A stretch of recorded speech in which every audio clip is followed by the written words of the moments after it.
Welcome to a very special Soccer Down Here 1v1. John Nelson here with you. And as the world is coming closer and closer to being in this hemisphere for the 48 teams chasing after the World Cup here in a little under a month, it's a great opportunity for all of us at SDH to kind of share the world with the rest of the world. And this is one of these opportunities. Jason got the chance to catch up with two of the major voices that are going to be calling the match on Telemundo. And this is the conversation that Jason got to have about the game, about this time of year, about this tournament. Omar Tapia, Miguel Gurwitz of Telemundo, and our Jason Longshore here at SGH. Please enjoy this Odd Man Rush. It's a 2v1 discussing the upcoming tournament. Let's just start with, you've done everything in this industry. What is this World Cup like for you? Well, Jason, thank you for the invitation. It's very special, especially because I can say that I grew up in the United States, was part of covering the 94. And after so many years that the World Cup is coming to the United States once again, it's a privilege because who knows how many more years we're going to have to wait for a World Cup to come back to our country. So it's special because I grew up in the United States playing soccer. So I know how much was the development from the mid-70s until the present. And it makes me very proud that we can call 104 games on Telemundo, you know what I mean? And it's beautiful. It's something that it's for the first time in history. So we are going to make the best World Cup ever, in our network. What is so different about this summer versus the run up to 1994 for you? The traveling. It's going to be all over the country, especially if I have to go from LA to Toronto, Seattle, Dallas, then Atlanta, then back to the West Coast and back to the East Coast. So the traveling is going to be a lot of work, but we have everything in place. But also, I think the cultural part, it's greater now than what it was in 1994. I think back then in 94, it was very limited culturally. Now it's a worldwide event because we're going to have people from all over the world. And in the last 30 years, our country has grown in a gigantic way, with people coming in from all over the world. So the cultural part is going to be one of the biggest things on this World Cup. That's one of the more fascinating things about the tournament being in the United States and Mexico and Canada is you have people from all over the world here. So pretty much every country that is playing in this tournament is going to have fans that are already in these three countries. Does that make these World Cups a little different than like 2022 or 2018 or 2014 for you? Yes, especially for the families, for the 2 or 3 generations that have grown in this country, because you may have families that they're from Mexico, but the kids grew up in the United States, and their families is divided because some of them are going to be with Mexico, and the other half is going to be with the United States. But I wish everybody is for the United States when we are in the United States. But it's going to be divided, and it's going to be beautiful because I put my family as an example. My wife is from Colombia. My 2 son-in-law, one is from Raleigh, North Carolina, and the other one is from Old Saybrook in Connecticut. But our culture, it's very Latino passion, and we have welcomed them into our family, and they have learned from our culture. So they like salsa, they like merengue, they eat rice and beans, and also they drink a lot of tequila. So I think that part of the union of a cultural part, it's going to make something great. But I want my family always to be for the U.S. But that's what I love about the coverage that you guys are going to be doing on Telemundo. You mentioned it, 104 matches. I grew up listening to the game in Spanish. I wish I spoke it well, but I understand well. And the passion is something that translates to, I think, the way I call a game, the way I see a game, the way I feel a game. For people who haven't experienced a game with you on Telemundo, what are they in for? Passion, emotion, and storytelling. And also, I think that Bud Bunny sets it better than anybody, especially in the Super Bowl, because in Spanish we have sazon, batería, and reggaeton. You know what I mean? So we have everything all put together. So we normally we express ourselves with the passion that we have within the game inside that we carry inside, and then we expose that to all our audience.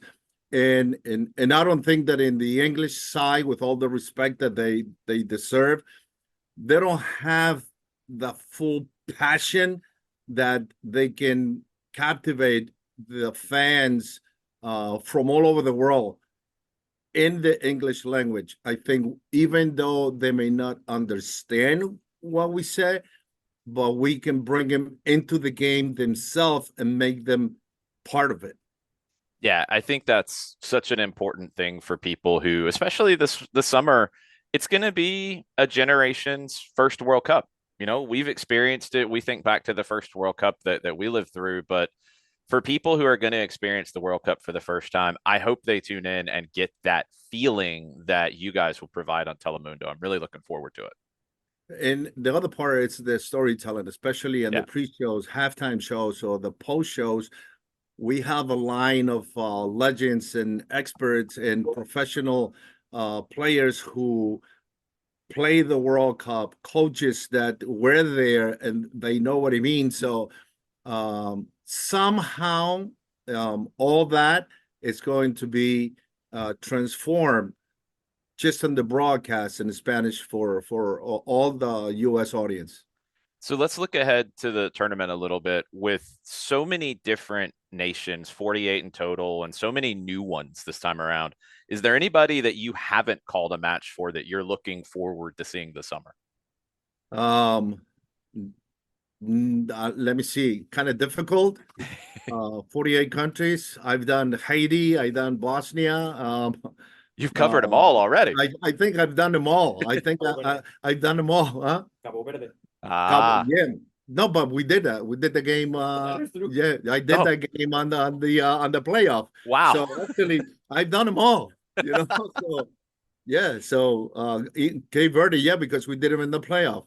That's right. It's so exciting with all these different storylines coming into it. I've been kind of flip-flopping in who I think is the favorite.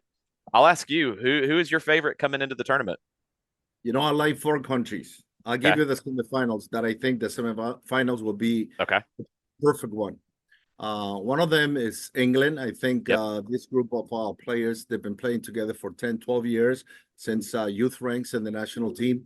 I also believe that Ancelotti has changed the Brazilian style and mentality, and I think Brazil is also there representing Latin America. And but I have to also put France and Spain. I think those 2 nations, for many, are the top national teams to play the final.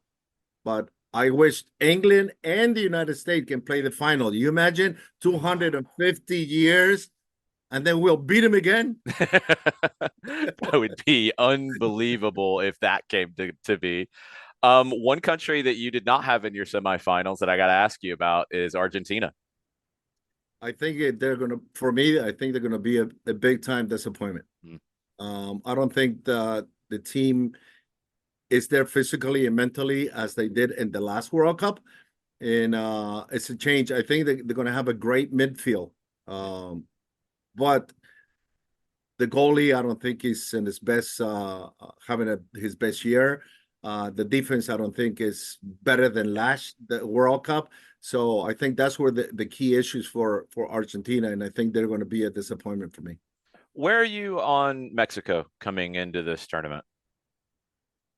Mexico, we all wish Mexico the best, but they're going through hard times, especially putting a starting team together.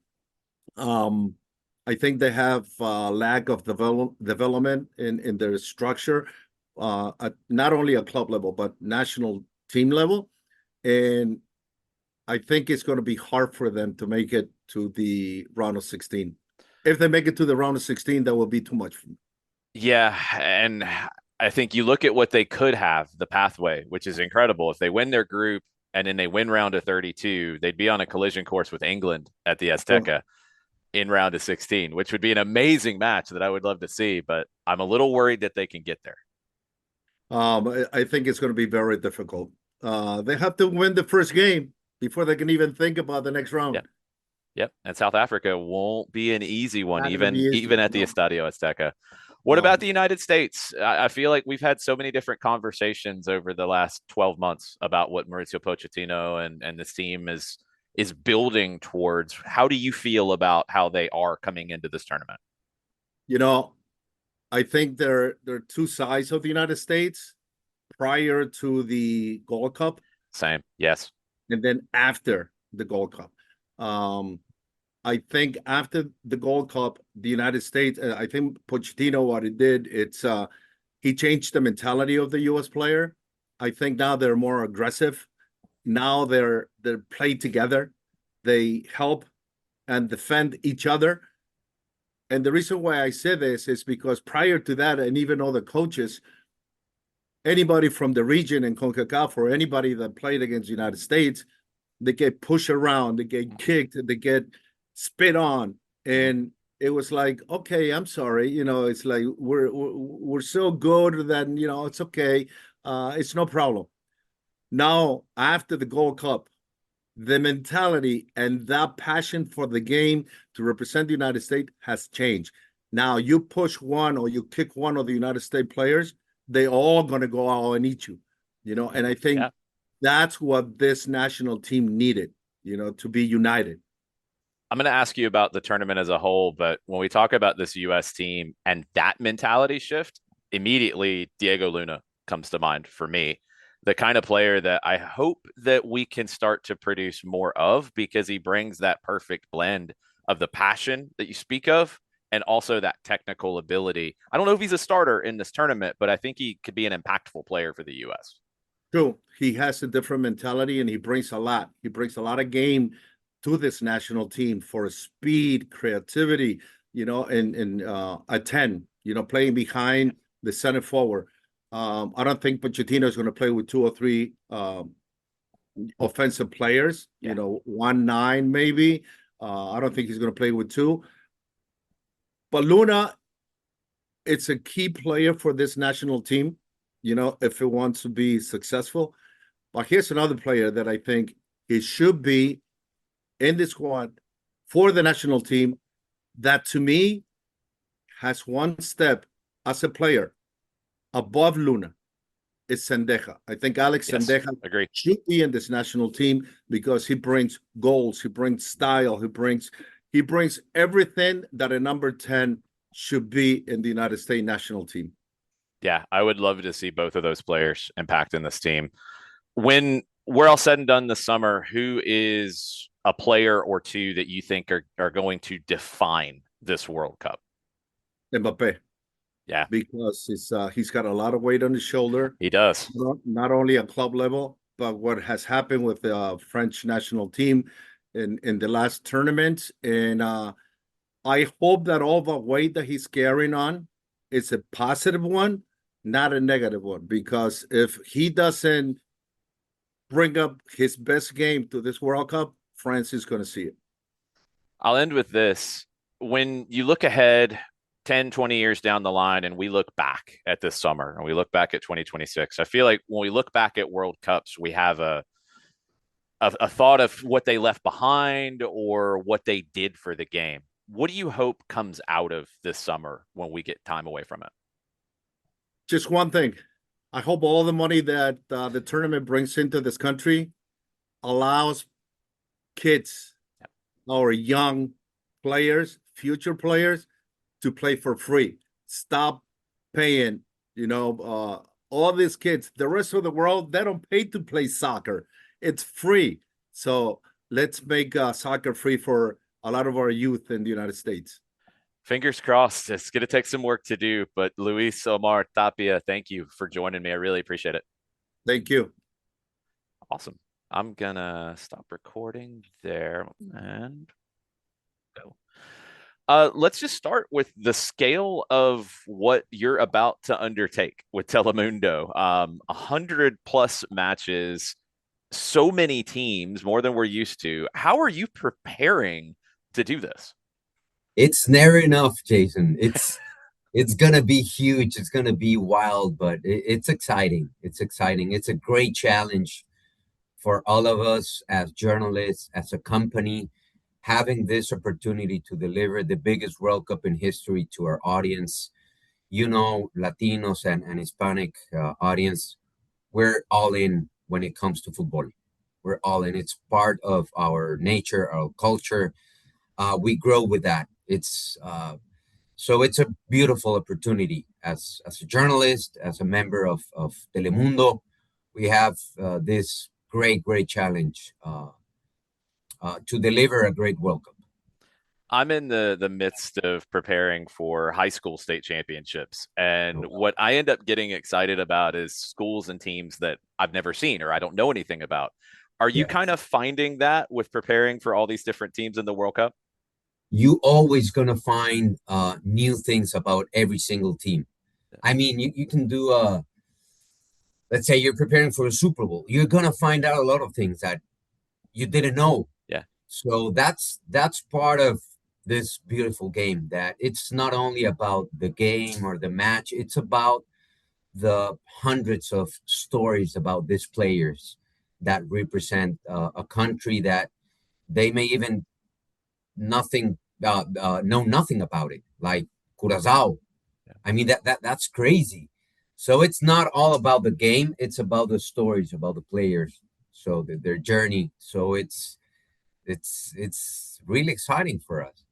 How do you see your role in kind of shaping the narrative of this tournament from your position? Well, I'm going to have the opportunity to be a pitch host. So for me, that's the best position there is. I'm going to have the opportunity to be in not every single game. That's impossible. Yeah. But just having the opportunity to be in Mexico, in the Estadio Azteca. I grew up in the Estadio Azteca. Mm-hmm. As a Mexican, having the World Cup for the third time in the Estadio Azteca, that June 11th with the national team facing South Africa. I mean, as I said, as a Mexican, as a journalist, I mean, that's a dream. That's a dream. I'll tell you my Estadio Azteca story. The only time I've been there was Atlanta United and Club America CONCACAF the night before the world shut down with COVID. And it was crazy, first of all, just to be there, because I fell in love with the game from 1986 and Diego Maradona changed my life. So to be there in the night before, walk on the field and walk that famous goal is one of the highlights of getting to do what I do. So the fact that the World Cup's coming back to that stadium again is just amazing. And I'm going to share this with you. You mentioned 1986 and Maradona. Growing up, I was playing baseball. I was a baseball kid. Okay. Yeah. So my first approach with football was 1986, the FIFA World Cup in Mexico, with that Manuel Negrete's goal. Yeah. I remember. That's my first, look into that sport. And I said, oh, wow. And I saw the Estadio Azteca going crazy. That's when I fell in love with football. It was the semifinal against Belgium for me, and the two goals that Maradona scored in that game. And I was like, I want to be that guy. I want to play like that. I want to do this. This is amazing. Never got anywhere close to be Maradona or Messi or Cristiano. Yeah, I feel you. So talking about that, like 86 is Maradona, the last World Cup is Messi's. Who are going to be the guys this summer for you that are going to define this tournament? I mean, that's a great question.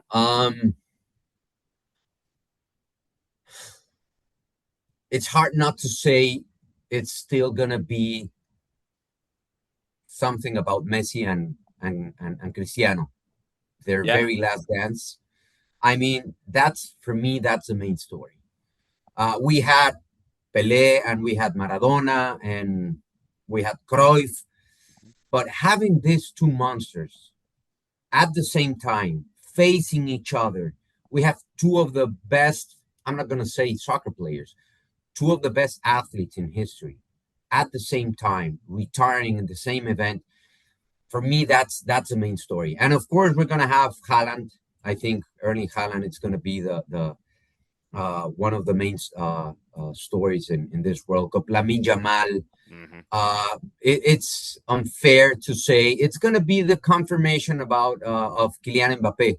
He's confirmed. He's already confirmed. He's young, but he's one of the best players in history right now. But I don't know. Maybe I'm being a little bit romantic. For me, it's all about Messi and Cristiano Ronaldo, last dance. And if we are fortunate enough, maybe they will face each other. You never know. The script Can writers. you imagine that? Yeah, that's a movie. It is a movie. Just unbelievable.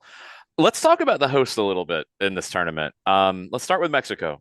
It's been an interesting build-up, and there's a lot of injuries that are really unfortunate. But how do you see this Mexican team coming into the tournament? Do I have to talk from my heart, or it's okay, we're talking your coverage on Telemundo, so it's got to come from the heart. Yeah. No, I would say there's always an advantage to play in the Estadio Azteca. It's always an advantage. Yeah. Not only because of the crowd, it's for the it's hard to say this and it's sad, but the pollution, the heat, the altitude. So there's a lot of good advantages that Mexico could but I don't know, man. It's been hard. We had now 6 years. I think the last 2 years of Martino were awful. This 4 years, 3.5, not great. So I don't know. As a Mexican, we always think we have this team, and reality punches in the face and says, "Hey guys, you have this team." So I don't know. There's always a chance. There's always an opportunity to change history, and if you don't take advantage of playing again at home, I mean, what else can you expect? It's fascinating you say that about the perception of El Tri, because I feel like it's very similar for the U.S., except you get some people who think they're way up here and they're going to compete and go win the thing. And then you get another side that thinks, oh, well, they're not even going to get out of the group. They're terrible. And the reality somewhere in the middle. I really think they're a round of 32. And if things fall right, they can get to the round of 16. And then you never know. I believe that. I believe that. I share that. And, I think U.S. and Mexico, they are in the same position. Yeah, I agree. The only difference is that you could say that on paper, that U.S. has the best generation of all. And then you hear this guys, Donovan and Lala, say, no, they're not. Maybe because they're not. Right now, they're not. It's just only on paper. Yeah. And they have this beautiful opportunity to, confirm that, yes, we are the best generation of all. But I feel like it's a wider generation. I think the pool is larger, but maybe it doesn't have, whether it's a Landon Donovan or a Clint Dempsey or that top guy that defines the team. You're maybe missing that a little bit. That's a right way to put it. Yes. Agreed. What storylines outside of the hosts and outside of the Last Dance are you looking forward to digging into this summer? I think the Vikings, Norway. Yeah. I think that's going to be, because we're all talking about Haaland, and we forget that that's a great team. Mm-hmm. He's one of the best players, but they're a really good team. I mean, they played really well. I think they're going to do great. A lot of, we always focus on Argentina and Spain and France. I think Portugal, they're going to have a great World Cup. And it's hard to say this. They're going to have a great World Cup, and they're not going to have the best version of Cristiano Ronaldo. Yeah. And they're still a great team, you know? And then you never know. I'm always open for a good underdog story. We had Morocco 4 years ago, and now you never know. You can't predict that. It's impossible. It's impossible. For people who have not tuned in to your coverage on Telemundo, and I always tell people, listen to the game in Spanish. You will feel it differently. It's how I grew up on the game. It affects how I call games. How would you sell it to somebody who hasn't tuned in for your coverage before? I would say, guys, this is our game. This is our game. There's no other way to, let your passion go out than football. Mhm. It's part of our culture. We grew up playing football. And I think Telemundo has that magic.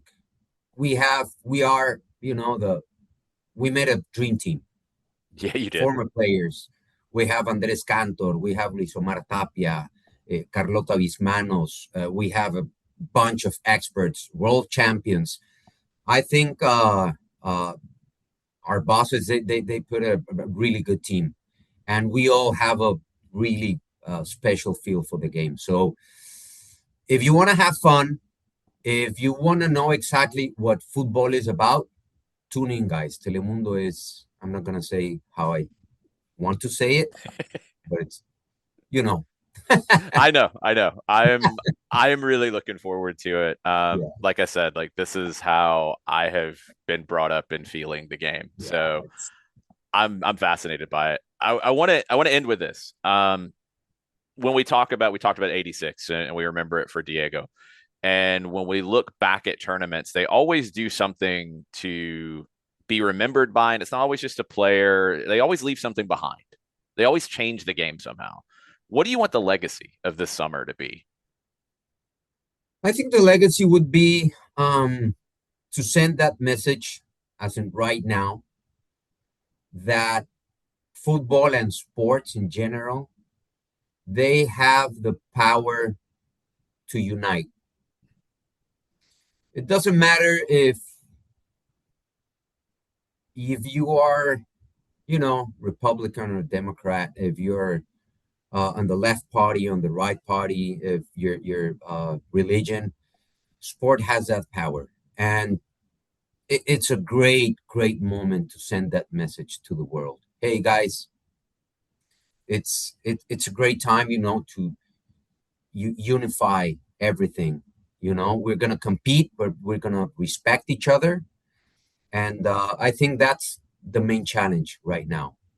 Again, as we have seen a lot of examples in Olympic Games. I think World Cup has that beautiful opportunity to send that message.